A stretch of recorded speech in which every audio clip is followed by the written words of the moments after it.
여러분 반갑습니다. 요즘 테슬라 뉴스만 보면 솔직히 마음이 무거워질 수밖에 없습니다. 미국 판매량 4년 최저, 중국 시장 둔화 우려, 내부자 매도, 캐시 우드의 비중 조절까지 뉴스 헤드라인에서는 테슬라가 정말 큰일 난 것 같다는 생각이 자연스럽게 들죠. 그런데 이상한 점이 하나 있습니다. 이렇게 부정적 헤드라인이 쏟아지는 바로 그 순간에 테슬라는 전혀 다른 두 개의 신호를 동시에 꺼냈습니다. 이 두 신호를 가만히 들여다보면 이 위기 같은 분위기가 오히려 2026년 테슬라의 전환점이라는 걸 아주 선명하게 드러냅니다. 오늘은 그 흐름을 하나로 묶어서 설명드리겠습니다.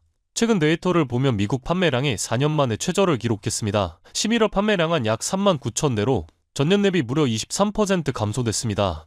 중국에서도 비슷한 우려가 나옵니다. BYD가 치고 올라오면서 올해 처음으로 테슬라 중국 판매가 감소할 가능성까지 제기되고 있습니다. 여기에 내부자 매도 소식, 아크 인베스트의 테슬라 비중 조절까지 겹치면서 투자 심리는 더 위축된 상황이죠. 겉으로 보면 확실히 위기입니다. 그리고 여기에는 절대 숨길 수 없는 현실이 하나 있어요. 전기차 시장 자체가 침체 국면으로 들어가고 있다. 이건 테슬라만의 문제가 아닙니다. 산업 사이클이 꺾인 거죠. 하지만 바로 이 대목에서 시장이 한 가지를 놓치고 있습니다.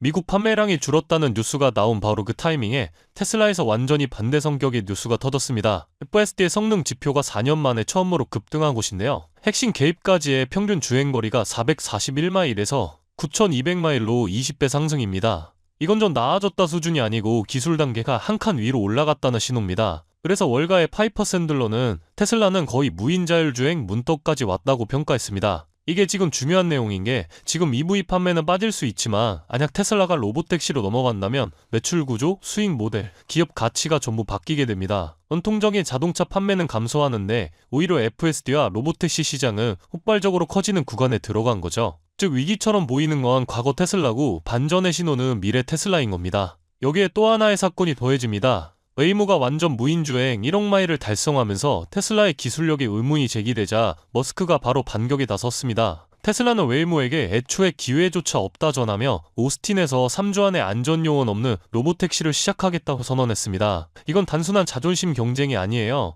전략적 발언입니다. 웨이모는 데이터를 쌓고 있고 테슬라는 서비스 시작으로 승부하겠다는 거죠. 2025년 연말이라는 타이밍에 이런 발언이 나왔다는 건 테슬라가 실제로 로보택시 상용화를 강하게 밀어붙이기 시작했다는 의미입니다. 지금 테슬라를 둘러싼 뉴스들을 보면 전부 서로 다른 방향을 가리키는 것처럼 보입니다. 판매는 줄고 경쟁은 심해지고 투자자들은 비중을 조절하고 표면적인 데이터만 보면 위기처럼 보이죠. 그런데 같은 시각에 나온 테슬라의 기술 뉴스는 완전히 다른 결을 가지고 있습니다. FSD 성능이 급격히 뛰어오르고 로보택시가 무인으로 넘어가려 하고 머스크는 경쟁사와의 정면 승부를 선언했습니다. 이 두 흐름을 따로 보면 모순이지만 함께 놓으면 딱 한 가지로 정리됩니다. 전기차 기준으로 보면 위기, AI 기준으로 보면 출발점. 지금 테슬라가 겪는 혼란은 사업이 흔들려서가 아니라 기업의 기준점 자체가 바뀌는 전환 구간이기 때문입니다. 과거의 잣대는 무너지고 있고 새로운 무대가 막 열리고 있는 거죠. 우리가 보고 있는 건 위기가 아니라 다음 페이지로 넘어가기 직전의 암전에 가깝습니다.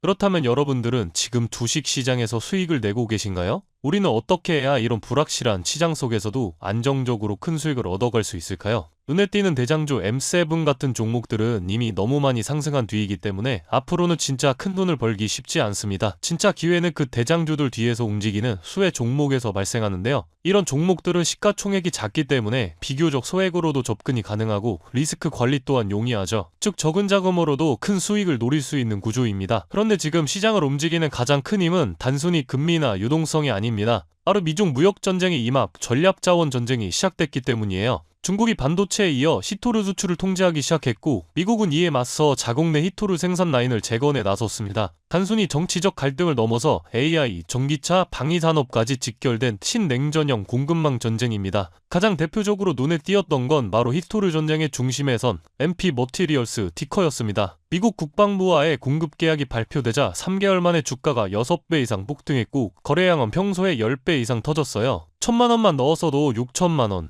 이게 바로 시장이 움직이는 타이밍입니다. 이런 종목들을 한번 불이 붙으면 정말 불도저처럼 밀어올립니다. 왜냐면 시장의 자금은 테마에 몰리기 때문이에요. 하지만 여러분, 중요한 건 여기서 끝이 아닙니다. 한두 종목이 폭등하고 끝나는 이야기가 아니라 산업 전체의 판이 바뀌는 신호라는 점이에요. 키토르 전쟁의 불길은 이제 리튬, 니켈, 코발트 같은 2차 전지 원자재까지 번지고 있습니다. 이미 티코와 LAC 같은 대장은 너무 멀리 가버렸지만 그 뒤를 따르는 진짜 수혜주들은 아직 초입에 있습니다. 키토르 자석을 제조하는 기업이나 리튬 정제를 담당하는 2차 밸류체인 혹은 이 자원을 기반으로 한 방산 전기차 부품 기업들이요. 이런 기업들은 아직 시총이 작고 조금만 자금이 들어와도 급등 파동이 나올 수 있습니다. 테슬라나 엔비디아 같은 재무가 탄탄한 기업에 중심을 잡고 이러한 기업들의 분산 투자하셔야 보다 더 큰 수익을 얻어가는 겁니다. 지금 시장은 분명히 움직이고 있습니다. 하지만 대부분의 개인 투자자들은 이 거대한 판이 어디로 흘러가는지조차 모른 채 뒤늦게 따라붙고 있어요. 진짜 돈은 먼저 움직이는 사람의 몫입니다. 그래서 제가 이번에 직접 현재 이 전략자원 전쟁 속에서 가장 강하게 수급이 몰리게 될